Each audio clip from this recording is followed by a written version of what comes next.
Emigró a los Estados Unidos de América en 1974, de una manera que parecía sacada directamente de una película de acción de Hollywood. Después de presentarse en una gira con el Ballet Kirov en Toronto, Mikhail Baryshnikov de pronto se separó de la multitud de admiradores. Corrió hacia un auto que lo esperaba y desapareció. El coche arrancó a toda velocidad, y Baryshnikov se convirtió en un desertor. La prensa escribió que el motivo de su fuga repentina era un amor secreto. En realidad, todo era aún más complicado. Un triángulo amoroso. En Leningrado había dejado a una chica y al otro lado del océano lo esperaba la libertad. Eligió lo segundo. Hoy, Mikhail Baryshnikov es criticado por lo brillante que fue al transformarse en un verdadero estadounidense. Se convirtió en solista del American Ballet Theatre y más tarde en su director. Toda su vida parecía la de una estrella occidental, salvo por un detalle. A diferencia de ellas, su fama no estuvo acompañada de escándalos, romances turbulentos ni corazones rotos, ese tipo de historias que parecen indispensables para alcanzar el estrellato. No solo considera a Estados Unidos su patria, sino que también aprendió a vivir con una mentalidad completamente distinta. Aprendió a ganar dinero no con el arte, sino con los negocios. Baila únicamente por placer y para mantener sus ingresos es propietario de restaurantes, casas y hoteles, dedicando gran parte de su tiempo a negociaciones empresariales. Casi nada se sabe sobre su vida privada ni sobre sus aventuras románticas.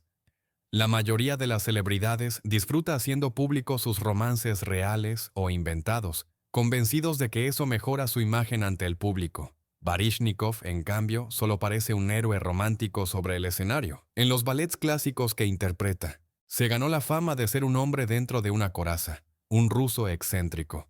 Para muchos, eso resultaba un desafío irresistible, una fortaleza que deseaban conquistar. Sobre todo porque en reuniones sociales, aquel hombre bajito, sonriente y vivaz, con el curioso nombre de Misha, no parecía para nada un monstruo, pero no era así. El misterioso espíritu ruso, decían los estadounidenses, y preferían mantener distancia, aunque no todos lo hicieron. Los rumores sobre sus apasionados romances empezaron a circular con más fuerza. Los amigos rusos que venían de visita apenas podían creer los nombres que se susurraban entre bastidores. Lisa Minnelli, Jessica Lange, Sharon Stone, Isabella Rossellini. Cada vez que a Baryshnikov le preguntaban, de forma directa o disimulada, por alguna de sus supuestas víctimas, él respondía siempre con la misma calma diplomática. Es una mujer maravillosa, nos respetamos profundamente. Y ni una palabra más. Los estadounidenses atribuían aquella contención inquebrantable a su pasado soviético. En esa prisión soviética, susurraban en los teatros, Baryshnikov aprendió a callar y a no mostrar sus sentimientos. En 1977 se estrenó la película The Turning Point, dirigida por Herbert Ross. En ella, Baryshnikov decidió probarse como actor de cine e interpretó a un personaje llamado Yuri Kopeikin, un hombre encantador, inquieto y con una gran pasión por las mujeres. El papel fue un éxito rotundo. Baryshnikov resultó tan convincente como conquistador que el público no pudo evitar notar el parecido con la realidad. Nadie quiso seguir creyendo en su comportamiento reservado y modesto. Y entonces el mundo entero se enteró de su romance con una de las estrellas más brillantes de Hollywood, Jessica Lange. Los columnistas de chismes celebraron con júbilo, así que al final es como todos los demás. Hasta ese momento, su elevada amistad con el poeta Joseph Brodsky había hecho creer a muchos que esos rusos eran distintos a todos los demás. La prensa se lanzó sobre el romance entre Baryshnikov y Lange como un perro hambriento sobre un hueso. Escribieron que Baryshnikov se comportaba como un excéntrico cruel, que golpeaba a Jessica, que la obligaba a cocinar platos rusos extraños y que la hacía limpiar los pisos de rodillas, que incluso ella había presentado una demanda en su contra, acusándolo de obligarla a amarle.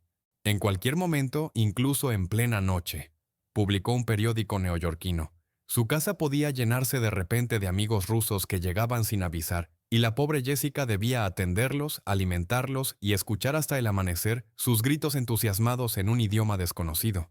Y todo esto sucedía justo en el apogeo de la carrera de Jessica, cuando protagonizaba King Kong, All That Jazz y The Postman Always Rings Twice, una tras otra. Baryshnikov respondía a las preguntas provocadoras de los periodistas con un silencio absoluto. Pero era imposible no notar que su inglés, antes rígido y torpe, de pronto se volvió más suelto, más juguetón, e incluso que había empezado a disfrutar de decir malas palabras. Poco después, se supo que durante el solo año que vivió con Baryshnikov, Jessica Lange rompió todos los récords de visitas a su psicoanalista. El estadounidense promedio acude unas 14 veces al año. Jessica fue al menos 50 veces.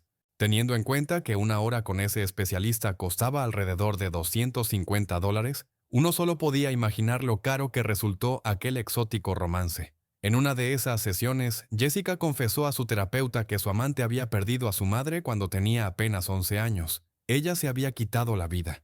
Baryshnikov tiene un complejo materno, un miedo a las mujeres, repitió la prensa con gusto, amplificando el diagnóstico del analista y agregando su propio toque. Baryshnikov era de baja estatura y durante su juventud había vivido con el temor de que nunca llegaría a ser solista si no ganaba esos 2 centímetros que le faltaban. «Tiene un complejo de Napoleón», exclamaban. Y si el mundo entero ya estaba a los pies de Baryshnikov el bailarín, entonces, decían, en el fondo también debía querer tener a todas las mujeres rendidas ante él.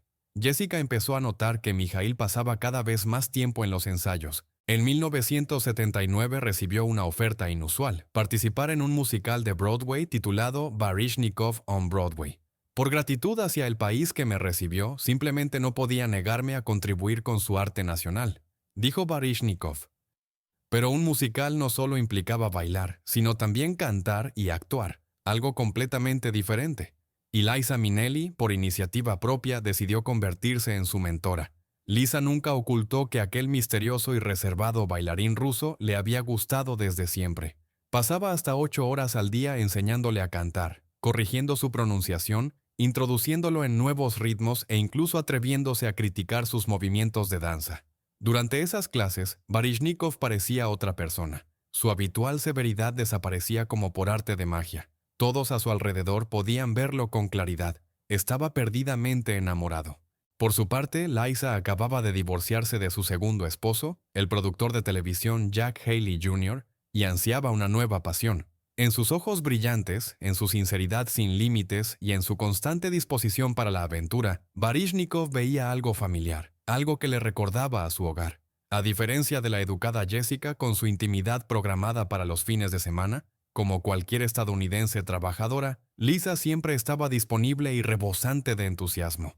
Jessica se consumía de celos, mientras que Baryshnikov flotaba entre las nubes. Pasaba horas leyéndole poesía de Brodsky a su nueva compañera, y ella lo escuchaba con los ojos muy abiertos, fascinada. Le ponía grabaciones de sus amigos rusos, Okutsava y Vysotsky, y Liza abría los ojos aún más, completamente cautivada.